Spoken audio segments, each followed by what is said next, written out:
আসসালামু আলাইকুম ওয়া রাহমাতুল্লাহ। কেমন আছেন বন্ধুরা সবাই? আশা করি ভালো আছেন। আর ভালো থাকেন এ দোয়া সকলের জন্য করি। আজকে একটি গুরুত্বপূর্ণ বিষয় নিয়ে আলোচনা করতে যাচ্ছি।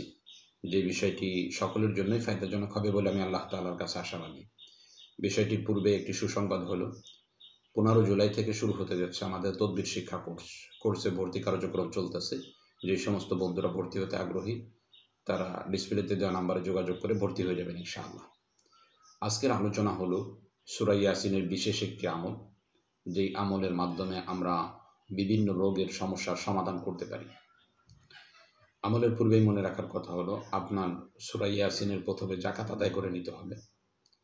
জাকাতটা কিভাবে আদায় করবেন? জাকাতটা আদায় করার নিয়ম হলো আপনার সূরা ইয়াসিন ফজরের নামাজের পরে পাঠ করতে হবে। কিভাবে পাঠ করবেন? প্রথমে 7 বার দুরুদে ইব্রাহিম পাঠ করবেন। এরপরে ইখলাসের সাথে, বিনয়ের সাথে সূরা ইয়াসিন পড়া শুরু করবেন। যখন প্রথম মুবিনে পৌঁছাবেন তখন আবার শুরু থেকে শুরু করবেন। এবার দ্বিতীয় মুবিন পর্যন্ত পড়বেন। দ্বিতীয় মুবিনে পৌঁছানোর পরে আবার শুরু থেকে শুরু করবেন। এবার তৃতীয় মুবিন পর্যন্ত পড়বেন। তৃতীয় মুবিনে পড়ার পরে আবার শুরু থেকে শুরু করবেন, চতুর্থ মুবিন পর্যন্ত পড়বেন। চতুর্থ মুবিনতে পড়ার পরে আবার শুরু থেকে শুরু করবেন, পঞ্চম মুবিন পর্যন্ত পড়বেন। আবার শুরু থেকে শুরু করবেন, ষষ্ঠ, আবার শুরু থেকে শুরু করবেন, সপ্তম, আবার শুরু থেকে শুরু করবেন, শেষ পর্যন্ত পড়বেন। এভাবে পড়ার পরে আপনি দুরুদে ইব্রাহিম আবার 7 বার পাঠ করবেন। এভাবে যখন আপনি পাঠ করলেন তখন আপনি সূরা ইয়াসিনের আমিল হয়ে গেলেন। এখন এই সূরা দ্বারা আপনি বড় থেকে বড়, কঠিন থেকে কঠিন রোগের ব্যাপারে প্রয়োগ করে সমস্যার সমাধান করতে পারেন। আর একটা স্বাভাবিক পন্থা হলো জাকাত আদায়ের জন্য আপনি যদি প্রতিদিন ফজরের নামাজের পরে ইখলাসের সাথে, বিনয়ের সাথে সূরা ইয়াসিন পাঠ করতে থাকেন তাহলেও আপনি এর আমিল বলে গণ্য হবে।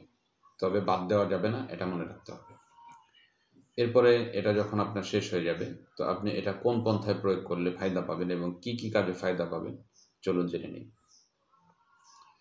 আপনি এবার যেই সমস্ত রোগীরা কঠিন থেকে কঠিন রোগে আক্রান্ত, সমস্যার সমাধান পাচ্ছে না, আপনি ইখলাসের সাথে যদি আপনার ইয়াসিনের জাকাত আদায় করার থাকে আপনি ইখলাসের সাথে সূরা ইয়াসিন লিখে পানিতে ভিজিয়ে এই পানি দিনে 2 বার করে এই রোগী খেতে থাকলে তার এই সমস্যাগুলো অতি দ্রুতই দূর হয়ে যাবে। বিশেষ করে যে সমস্ত রোগীদের পেটে সমস্যা দেখা দিয়ে থাকে, এই পেটের সমস্যাগুলো, যে ধরনের সমস্যাই হোক পেটে, এই পেটের সমস্যাগুলো দূর করার জন্য সূরা ইয়াসিনের কোনো তুলনাই নেই।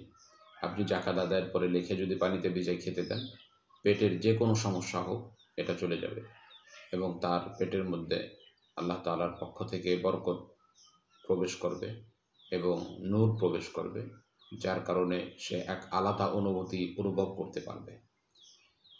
এইভাবে আপনি বিশেষ করে যেই সমস্ত রোগীরা পেটের মধ্যে জিন্নাতের সমস্যা হয়, মনে করে যে জিন্নাতে হাঁটাহাঁটি করতেছে, জাদুর সমস্যা হয়, প্রচুর পরিমাণে গ্যাস অনুভব করে কিন্তু গ্যাসের সমস্যা না, এদের জন্য সূরা ইয়াসিনের এই আমলটি খুবই চমৎকার, খুবই ফায়দাজনক।